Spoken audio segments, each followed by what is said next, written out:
Esta palabra del bautismo, hay dos tipos de bautismo, según lo que dice esa parte que dice el hermano. Cuando usted llegue ahí, hay dos bautismos. Está el bautismo por inmersión y el bautismo por rociamiento. ¿Cuál es el bautismo por inmersión? El bautismo por inmersión es cuando la persona, todo su cuerpo entra a las aguas. Que como pastores ya hemos explicado que eso significa muerte, sepultura y resurrección. Sepultar a la mujer vieja, al hombre viejo, resucitar simbólicamente una nueva criatura. O sea, esa es parte de lo que es el bautismo por inmersión. Entonces, pero algunas iglesias, ¿verdad?, practican el bautismo por rociamiento. Entonces, ¿sí sabe cuál es ese bautismo por rociamiento? ¿No sabe? Ok, el bautismo por rociamiento es como el bautismo, digamos, católico, que le echan el poquito de agua, ¿verdad?, a la persona, nomás donde va la mollera, y ya están bautizados. O los rocían con agua, así como cuando alguien va a rociar agua bendita. Entonces, dependiendo de el apegamiento a las escrituras, nosotros practicamos el bautismo por inmersión. Es el que consideramos nosotros que es más apegado ¿a qué? A las escrituras. En la Biblia en ningún momento encontramos que Jesús bautizaba a niños. Encontramos que los padres o que los niños llegaban a Jesús y él decía: dejad a los niños venir a mí y no se lo impidáis, porque de los tales es el reino de los cielos. Cuando llevamos a nuestros hijos a presentarlo, yo presenté a mi hijo David de 3 meses y a mi niña de igual, de 2 meses, 3 meses, los presenté, pero no los bauticé. Los traje a presentarlos a la iglesia, a consagrar sus vidas y a darle gracias a Dios, así como dice la escritura que Ana llevó a Samuel al templo y lo dedicó exclusivamente al servicio de la obra de Dios. Entonces usted va a encontrar en esa parte, y analícelo, deténgase en esa parte en donde habla acerca de los dos tipos de bautismo, pero ya se los expliqué para que usted tenga una mayor preámbulo de lo que va a leer, ¿cierto? 2 preguntas. Sí. ¿La Biblia autoriza el rociamiento? ¿El bautismo por rociamiento? Yo no he encontrado, ¿verdad?, el bautismo por rociamiento, por inmersión, sí. Okay. Segunda ¿verdad? pregunta. La organización MI, ¿cuál es el bautismo que autorizan? O sea, el que está inmersión, nada más, por inmersión. no por rociamiento. No, por rociamiento, Okay. no es más. Nosotros tenemos nuestro sistema, ¿verdad?, que nos apegamos a ese bautismo, no aplicamos el rociamiento. Okay. Recuerde que aquí está dando como ideas, como le diría, donde le abre su mente a usted para que usted se dé cuenta que hay otras creencias que toman ese tipo de bautismo, pero cuando usted estudia las escrituras se da cuenta que eso no existe, ¿verdad? Esto es como cuando estábamos hablando de comprometer las verdades bíblicas, meter a alguien al purgatorio y sacarlo. Eso es algo que nosotros no podemos hacer ni practicar, sino tenemos que dar la verdad bíblica, aunque la persona no le parezca, pero no puede comprometer usted su doctrina y sus creencias. Pastor, ¿sería válido el rociamiento en el caso de un moribundo o de un inválido? Mire, bueno, en este punto, por ejemplo, hay casos especiales donde Hay personas que solamente están esperando el bautismo y de inmediato la persona se va con Dios. Hay personas que hasta le llaman una pila o un container grande, lo llenan de agua, pero ellos están esperando con ansias nomás ese momento, los meten y con la misma ya se terminó. O sea, como que estaban esperando ese momento, ese tiempo, ¿verdad? Entonces, en cuanto a esa situación, me gustaría dejarlo a criterio del pastor. ¿Por qué? Porque es él quien va a entrar en una confianza de intimidad para llegar a un punto como tal a esta persona. Se lo expreso, ¿por qué? Porque en el caso mío, le hablaba acerca de la experiencia que tuvimos con esta joven que murió de 28 años.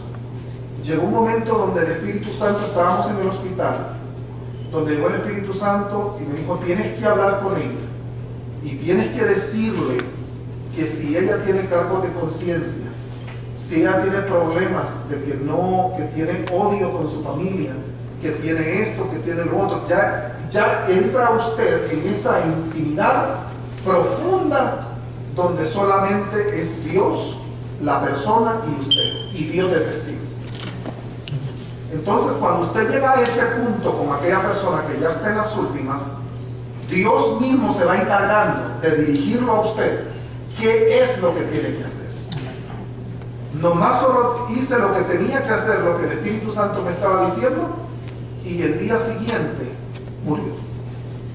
Si tenía que reconciliarse, si tenía que pedir perdón, si tenía que hacer esto, tenía que hacer lo otro. O sea, son momentos donde solamente Dios y usted es el punto clave para llegar a una situación como esta. Entonces, no podemos determinar nosotros cuando realmente el único que le toca determinar es al Señor. Ya. Sí. ¿Se puede bautizar una segunda vez? Bueno, en cuanto al bautismo, esto ya es en términos personales con la persona.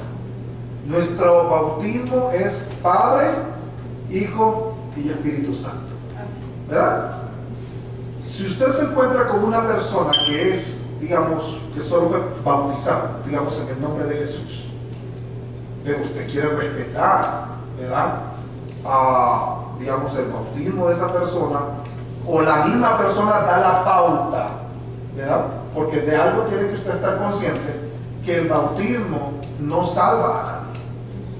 O sea, el bautismo únicamente es un acto de obediencia hacia Dios, mas no salva a nadie. Usted no puede poner de por medio que si no te bautizas no te vas a salvar. ¿Dónde encuentra usted eso? Se va a salvar todo aquel que recibe a Cristo como su único y suficiente Salvador.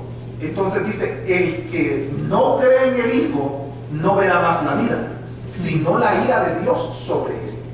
Entonces, el nosotros poner como requisito que para llegar a la gloria de Dios necesitamos bautizar a la persona, ahí estamos poniendo nosotros como condiciones para llevar que la persona reciba la salvación. Entonces, en criterio personal, doctrinal, vamos a entrar con la persona, y si la persona cede, ¿verdad?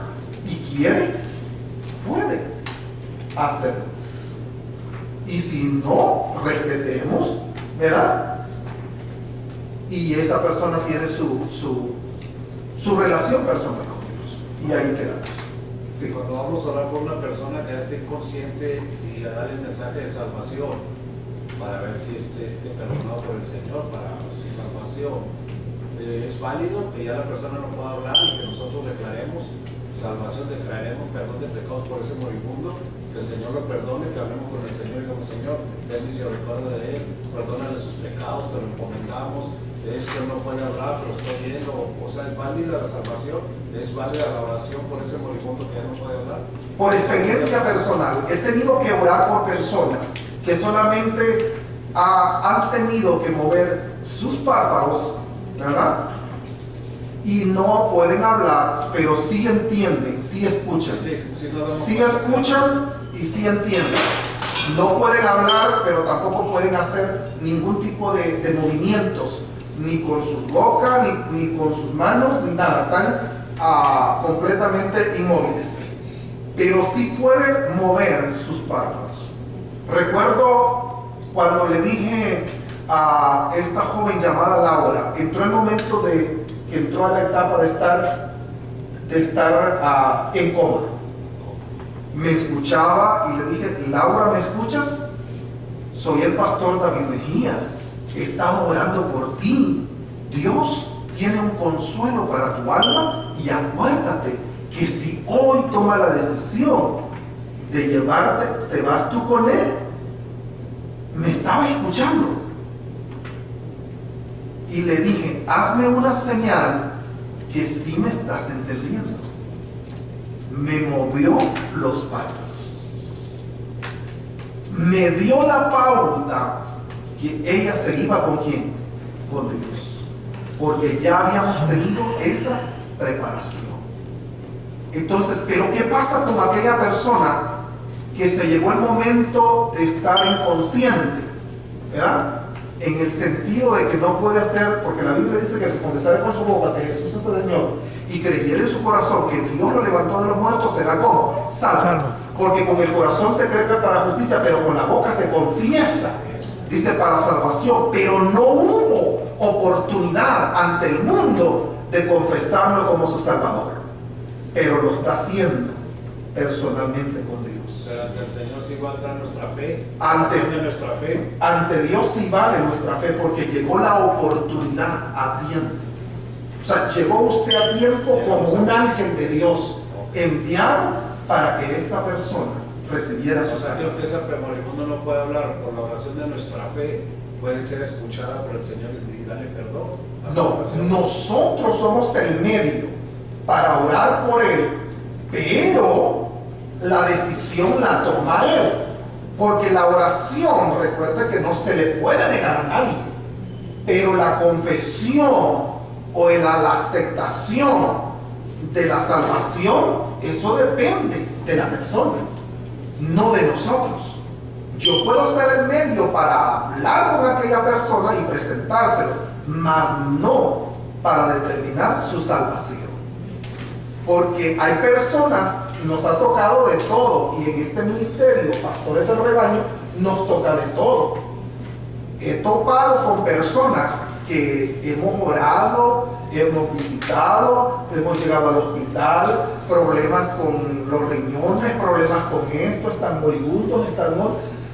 Recuerdo con uno cuyo nombre me lo reservo, le decía, fulano, estás en el momento último, ¿quieres arreglar tu vida con el Señor? ¿Quieres aceptar a Cristo como tu Salvador personal?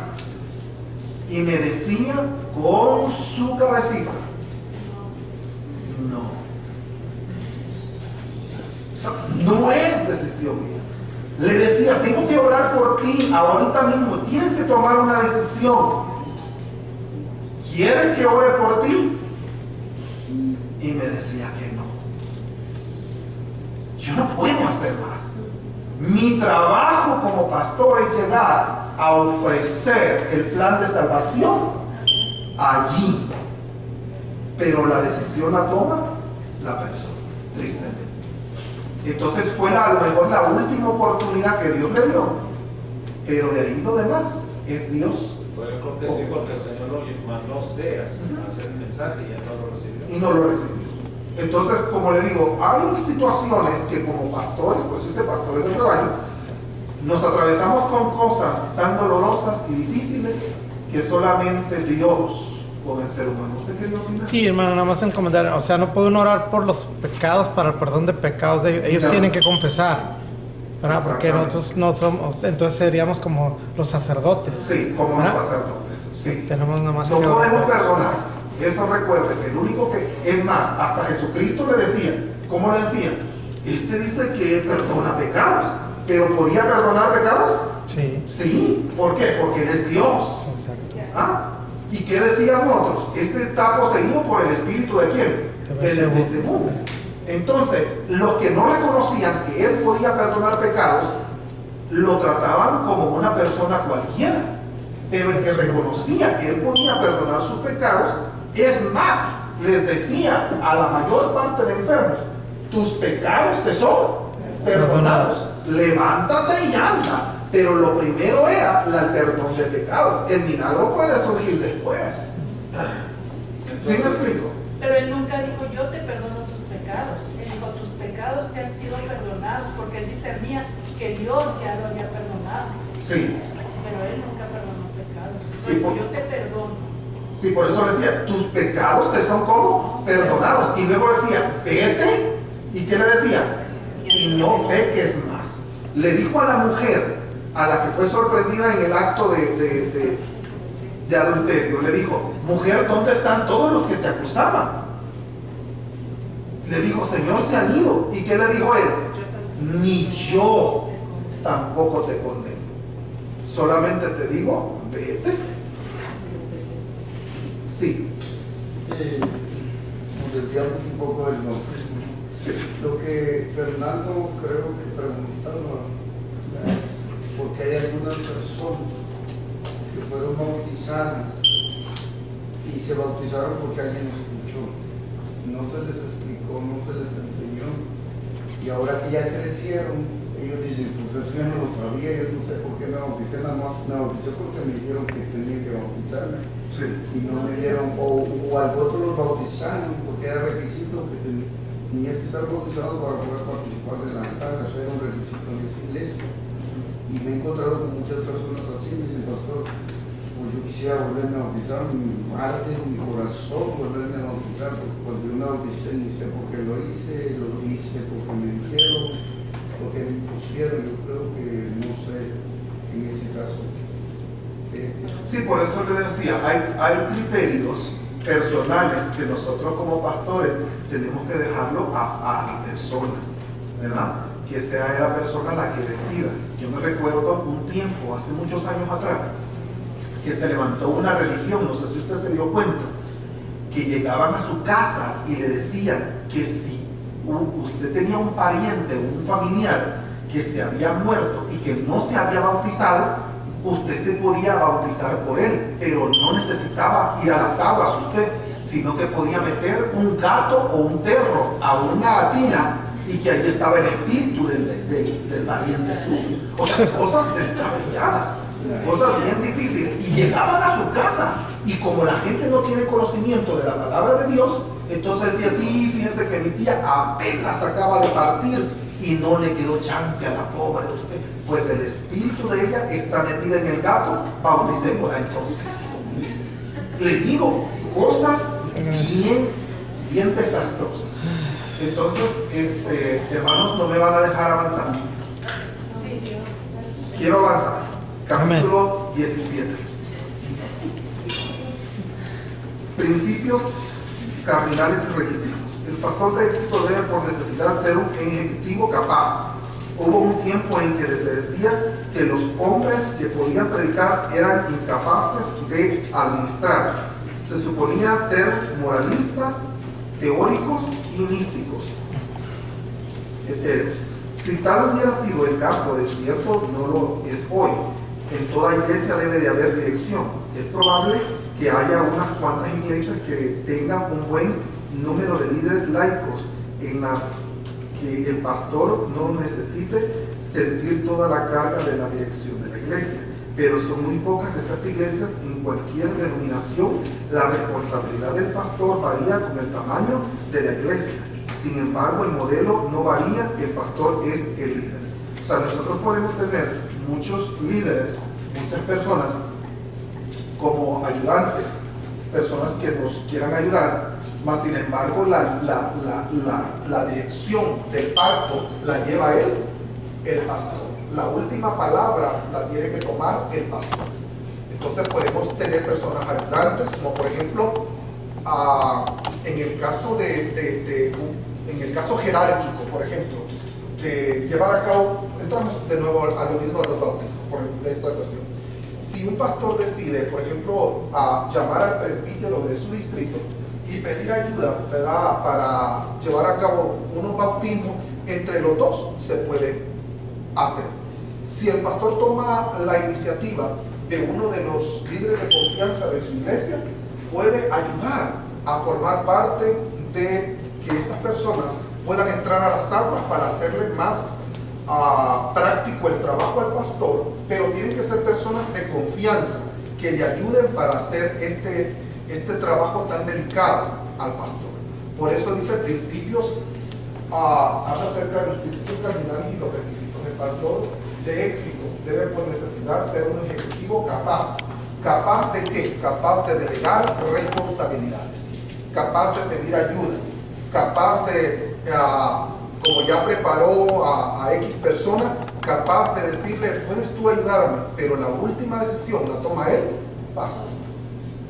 Por años nuestros líderes han considerado al pastor como un hombre clave, principios de dirección, saber delegar, saber incluir a todos los recursos de la iglesia, el cuidado de una sola persona no tenga varios puestos.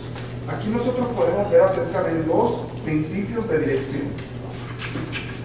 Más adelante habla acerca de delegar responsabilidad. ¿Qué tan importante es delegar responsabilidad? En el caso mío han habido personas que he tenido que salir algún domingo por algo de razón, por compromisos distritales, por compromisos nacionales, o he tenido que acudir a convenciones, y tengo mi líder, ¿verdad?, de confianza, que cuando yo no estoy, con facilidad y con mucho tiempo de anticipación, le digo, ¿puede cubrirme tal predicación tal domingo? Se la cedo con toda confianza. Entonces tengo la confianza de que este líder va a hacer un excelente trabajo, porque ya he puesto mi grado de confianza en él y ya lo hemos capacitado. Entonces el delegar responsabilidad ayuda mucho a que la carga ministerial se haga un poco más liviana. De eso habla acerca de la delegar responsabilidad. Buscando la cooperación. El segundo principio tiene que ver con el primero y se implica en él. El pastor administrador debe saber cómo alistar todos los recursos de la iglesia. Hay trabajos para todos y todos necesitan hacer algo. Hay trabajo para todos, hermanos. Amén. ¿Cuántos pueden decir amén? Amén. ¿Usted anda buscando trabajo? Aquí hay mucho trabajo. En la obra del Señor es donde más trabajo hay y donde la Biblia dice que los obreros son pocos.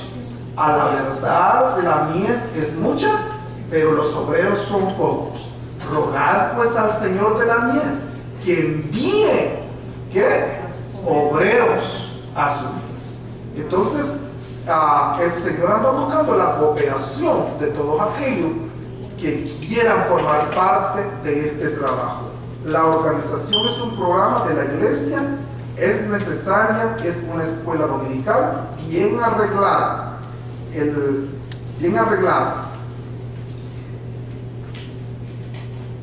y departamentos que hay trabajo para gente de todas las capacidades. Lo mismo puede decirse en las organizaciones de sociedades de jóvenes bien desarrolladas. Bueno, tenemos una organización tan bonita y estamos trabajando tan bonito que hay departamento de jóvenes, hay departamento de damas, hay departamento de caballeros, hay departamento de niños, hay departamento para todos los que quieran trabajar en la obra del Señor.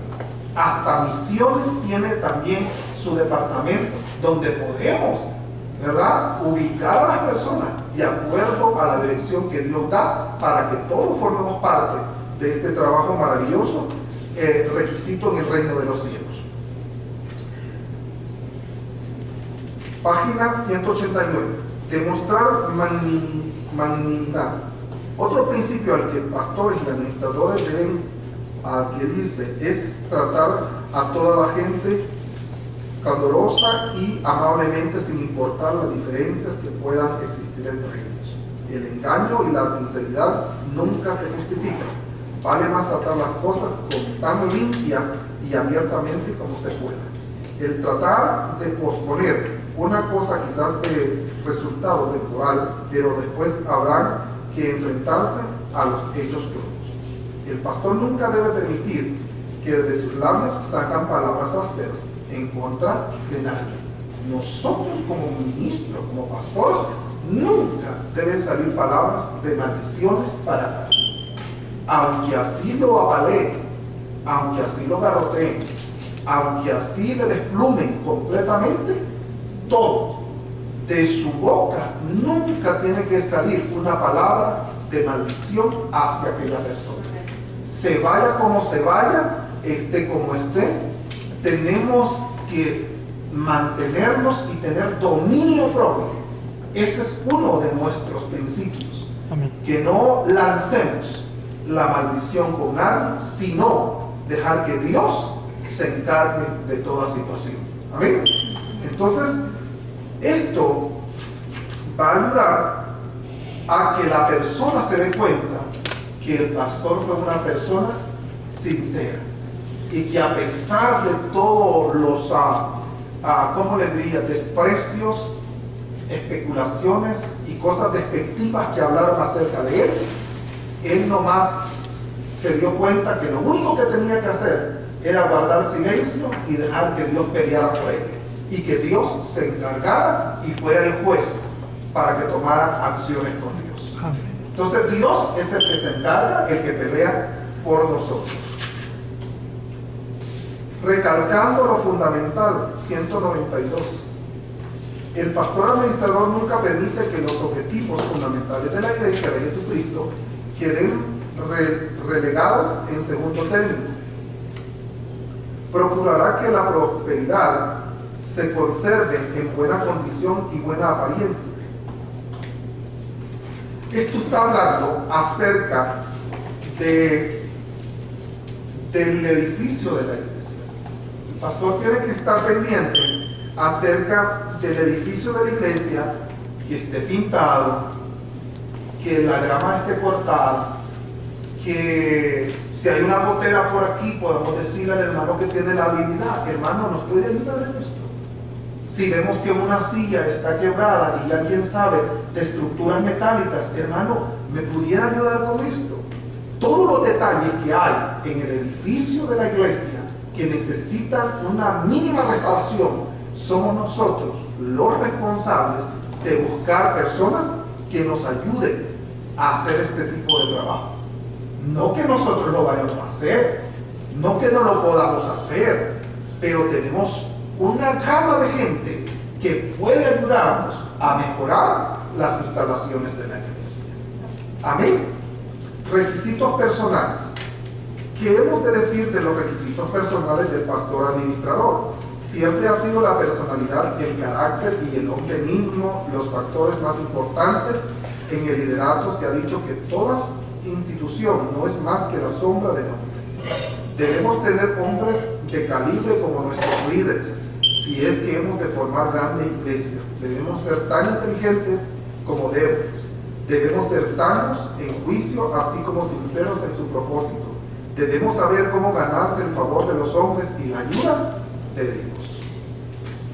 Familiarizarse con ciertos libros. El primer requisito del pastor administrador es muy elemental. Debe conocer bien su guía y, en este caso, el manual de su iglesia. Nosotros tenemos que familiarizarnos con todos los libros que nos pueden ayudar a ser herramienta importante. Yo quiero decirle algo a usted. Usted ya tenía la idea de qué se trataba este libro de Pastores del Rebaño.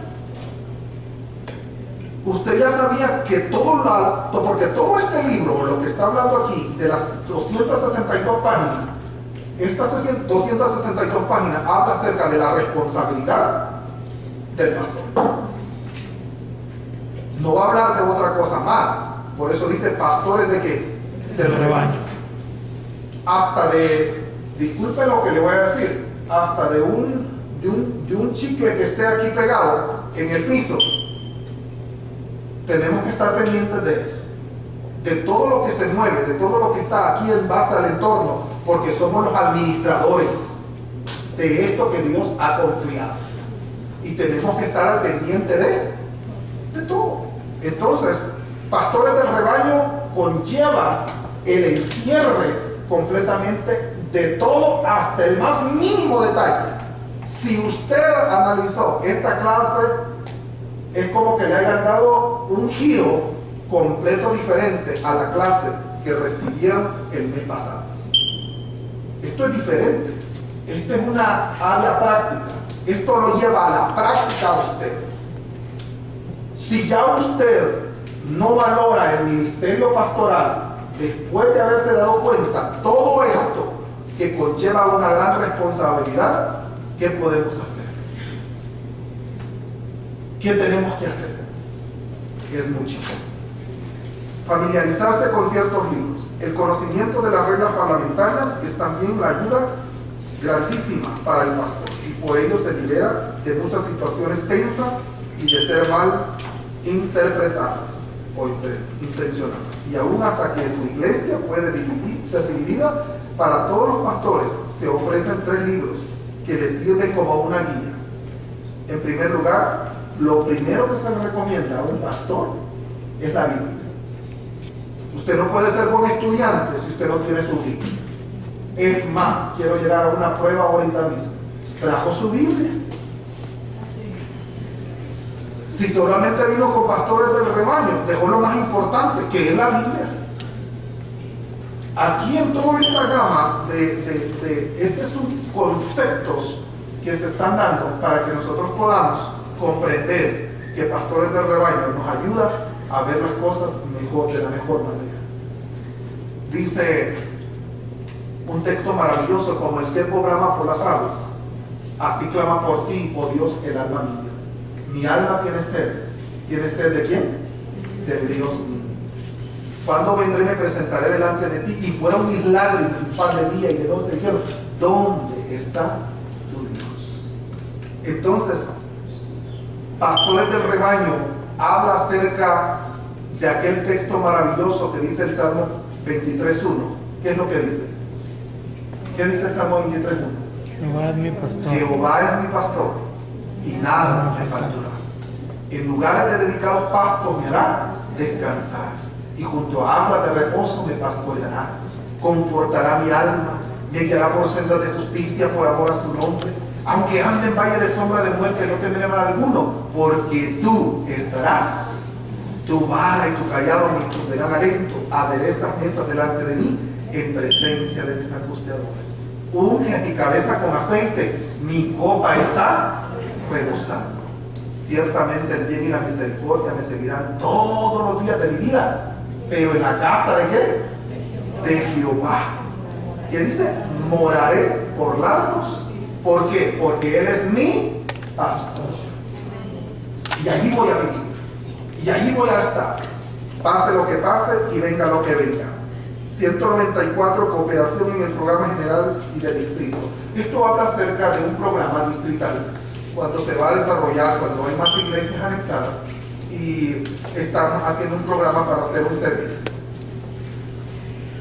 Ser resistencia. El líder sabio y efectivo de una iglesia debe estar poseído de un entusiasmo contagioso. Una personalidad pasiva, flemática o negativa nunca puede despertar el interés o lealtad de una congregación o llevarla al éxito, dignos en favor de Dios o un mundo necesitado. 196. Confiando en la gente. El pastor que con toda decía administra los asuntos de la iglesia debe cultivar una relación sagaz y feliz con su pueblo y con sus problemas.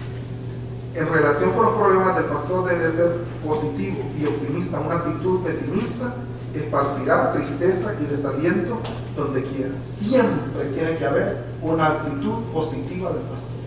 Usted no espere ver del líder, del pastor, una actitud pesimista, sino siempre ver lo positivo, siempre ver que sí se puede, siempre ver que Dios tiene el control, y eso fomentará que su fe pueda crecer en el Señor.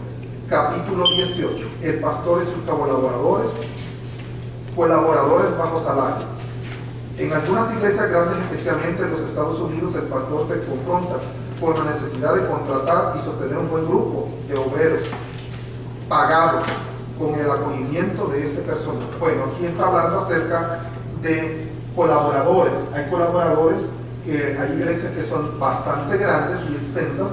Sobre eso está hablando, sobre otro miembro del personal, ministrando la educación y la música, el director de los jóvenes, el pastor. Todas estas personas, algunos son contratados, ¿verdad?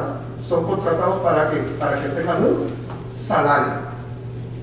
El que cuida el local, relaciones entre el pastor y el personal, ayudantes voluntarios. Los ayudantes voluntarios son diferentes a los contratados, ¿verdad? Hay personas que la iglesia los contrata para que ellos trabajen para la iglesia. Cuando una iglesia es muy grande,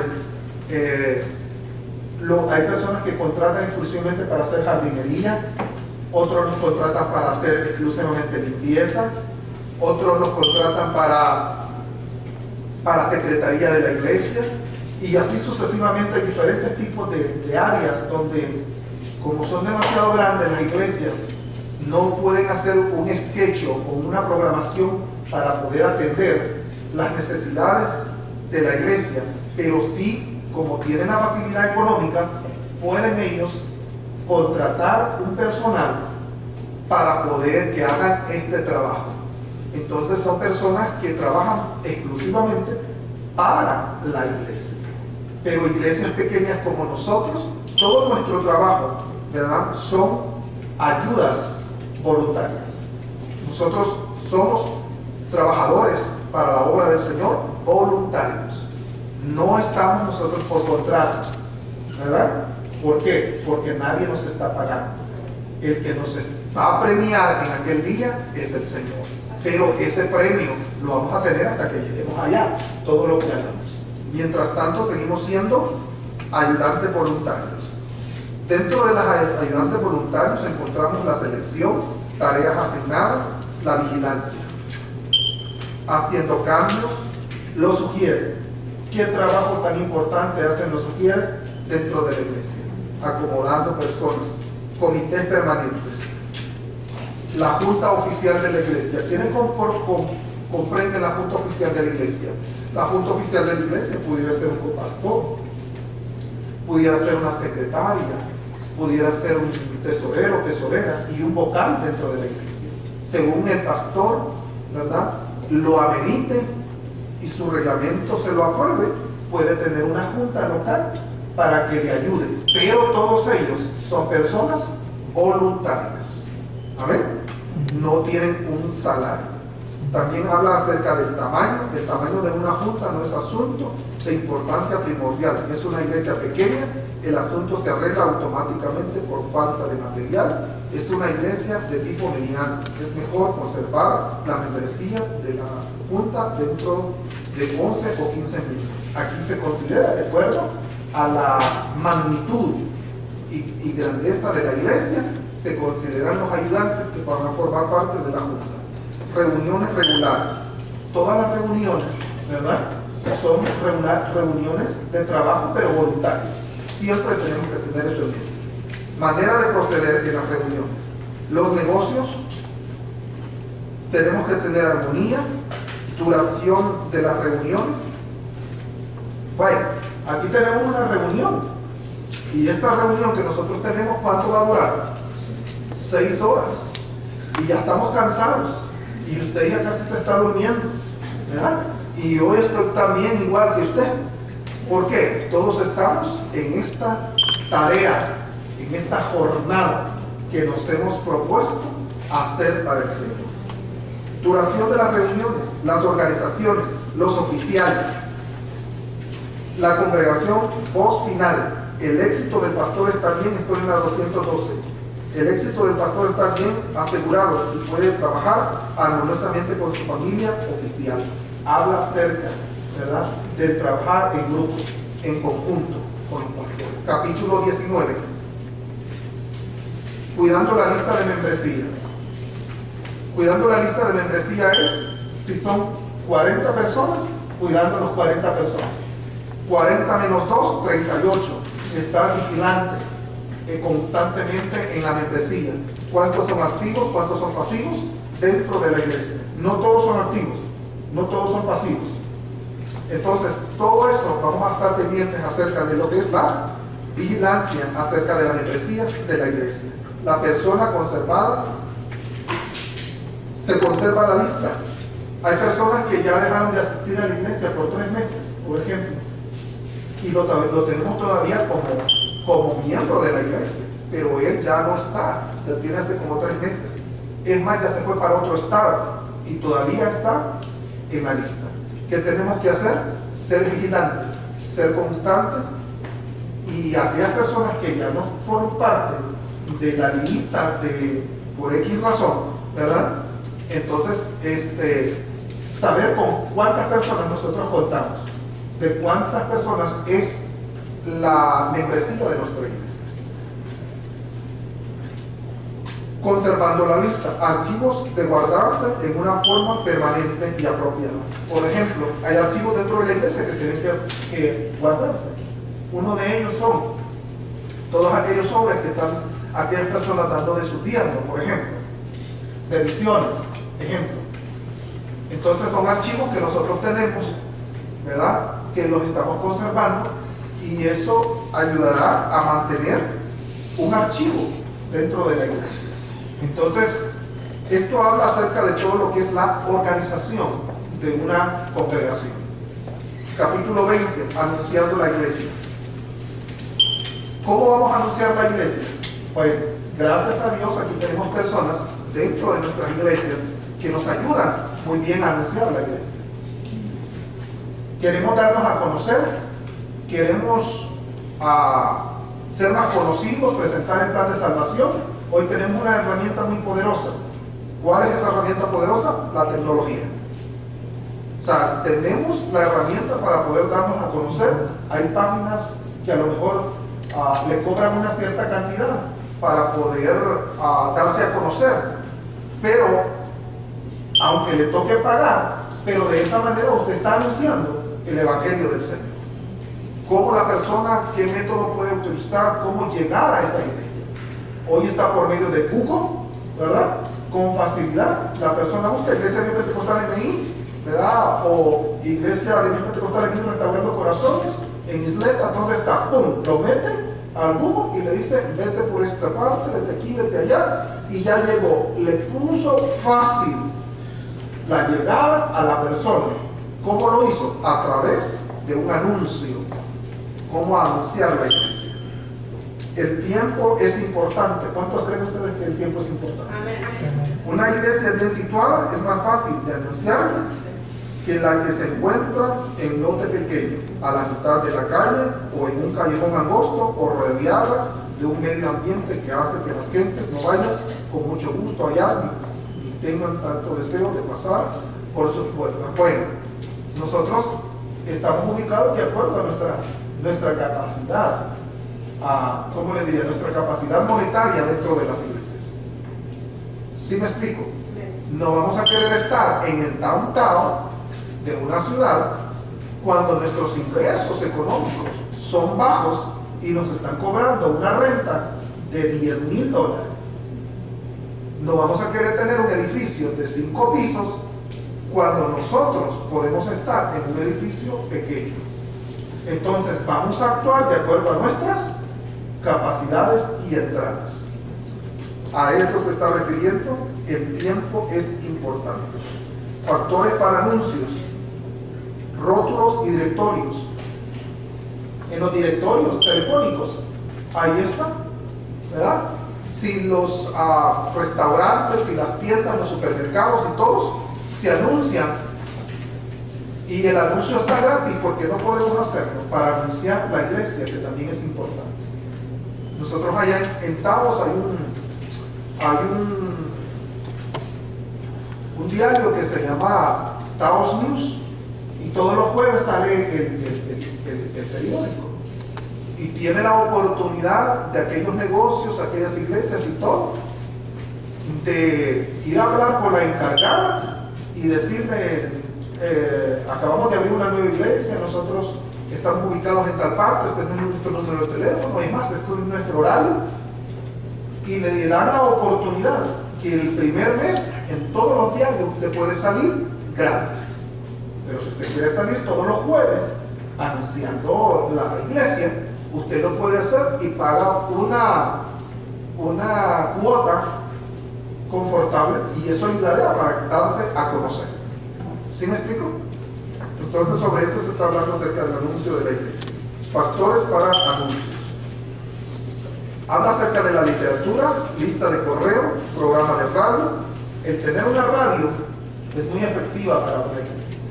Cuando las iglesias tienen radio, también es una forma de anunciar dónde estamos ubicados, el mensaje que estamos predicando y todo el repertorio que tenemos para poder dar a conocer el plan de salvación. Entonces, son maneras de cómo anunciar la iglesia. 224, por favor. Anuncios en los periódicos. Anuncios en los periódicos. Aquí estamos ubicados en tal lugar. Necesita oración, necesita consejería, necesita una visitación. Aquí estamos. O sea, esas son las formas que nosotros podemos anunciarnos en los diferentes lugares, ramas, periódicos. Capítulo 21, construyendo una nueva iglesia. La construcción de un nuevo edificio para la iglesia es una experiencia que muchos predicadores desean. Muchos están satisfechos con que nunca se les presente la oportunidad de hacer una obra semejante más que una vez. Otros, más adaptados al trabajo de construcción, ya sea por inclinación o por experiencia, se sienten felices cuando tienen que hacer una tarea semejante en cada pastorato. Bueno, aquí está hablando acerca de cuando nosotros como iglesias estamos en templos rentando. Aquí pagan una cuota mensual de renta por ocupar las instalaciones de este edificio. De igual manera nosotros allá estamos pagando una cuota mensualmente del edificio donde nosotros estamos dando los servicios. Pero se llega el momento donde tenemos que tomar la iniciativa de construir nuestro propio edificio. Entonces, si la iglesia, los líderes, el pastor y todo el grupo de gente que está trabajando retoman esta idea, eso va a ayudarles bastante para que la visión que tienen ya no sea solamente, ¿verdad?, solo para afuera, sino que también en el futuro puedan tener su propio edificio. De eso está hablando acerca de construir una nueva iglesia. ¿Qué tan necesario es construir una iglesia? A eso se está refiriendo. ¿Qué tan necesario es? Es importante, hay prioridades, hay necesidades. Entonces no, como miembros no vamos o como pastores no vamos a meternos a una mega iglesia a querer construir cuando las personas pueden, ¿verdad?, caber en un edificio más pequeño, ¿verdad? Y no vamos a tener, como le dijera, más problemas de lo que puede presentarse. Entonces aquí, construyendo una nueva iglesia es necesario. Cuidado del costo. Allá abajo está hablando de la 227. Cuidando el costo. ¿El costo de qué? El costo de la construcción. O sea, vamos, como dice la escritura, ¿verdad?, a ser sabios. Mira, no te vayas a meter a querer hacer semejante edificio, semejante cosa, cuando la gente va a decir, no acabaron los hermanos, no tienen dinero, no terminaron. Dicen allá en mi país, no tienen pisto, ¿verdad? No tienen pisto los hermanos. ¿Ven que se les terminó? Entonces, es mejor pensar bien las cosas cuando le vamos a entrar ¿a qué? A un proyecto semejante a este. Habla acerca de planos del edificio.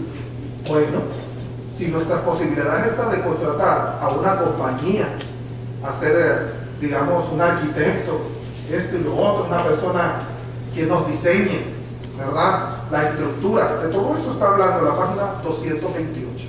Un plano para el edificio. ¿Quién es el arquitecto? Es conocido, ya ha tenido trabajos. quién me lo recomendó, y todo esto conlleva a esa situación. Sexta parte, el pastor y sus relaciones dominacionales. Estamos en la última parte. ¿Alguien tiene alguna pregunta hasta el momento? Nos faltan 27 minutos. Ya estamos para terminar. Estoy en la última parte. ¿Alguien tiene alguna pregunta hasta el momento? Bueno, seguimos. 235. El pastor y sus colaboradores ministeriales. Para el pastor, el compañerismo y sus conductores en el ministerio es su propia denominación. Debe ser una de las experiencias más hermosas. Por todos los medios de su alcance, debe de poner su fundamento para esta amistad. Es una actitud libre de toda sospecha y prejuicio. Debe ser sinceramente magnánimo, caritativo, debe ser cordial y cooperador. Una hermandad cristiana. Algunos hombres se entregan a un espíritu de crítica que no solo daña a aquellos a quienes se dirigen los ataques, sino que también a ellos mismos. Generalmente vuelven amargados, desilusionados y con frecuencia dan aislados y hasta pierden su empleo. Algunos están dispuestos a creer y a aumentar y a repetir todo rumor malo relacionado con alguna colega o ministro. Con frecuencia están usando a otros por ellos mismos. Eventualmente la verdad sale a la luz. Un predicador no puede menos que entristecerse por la mala conducta o por la situación que le está pasando inafortunada a otra persona. Como líderes, como pastores, no podemos fomentar, ¿verdad?, el desprestigio hacia los colegas, hacia las personas que están en el ministerio, ¿verdad? Nos podemos dar cuenta a lo mejor de alguna situación que está pasando, pero lo único que nosotros tenemos que hacer es orar por ellos y pedirle a Dios que Dios les ayude y tenga misericordia de sus vidas, mas no tildarlos ni mucho menos juzgarlos, sino como pastores, como líderes, tenemos que estar a la expectativa, ¿verdad?, de tener una hermandad cristiana. Con el superintendente de distrito, llevar una buena relación con el superintendente de distrito. Esta relación con el superintendente de distrito pudiera ser un presbítero. Cuando las iglesias, ¿verdad?, reconocen el liderazgo de su presbítero, lo que se tiene que hacer es llevársela bien con su presbítero, estar tratando la manera de respetar la autoridad y el trabajo, así como respetamos el trabajo de un pastor, también debemos de respetar la jerarquía de nuestro presbítero. A eso se está hablando acerca de la relación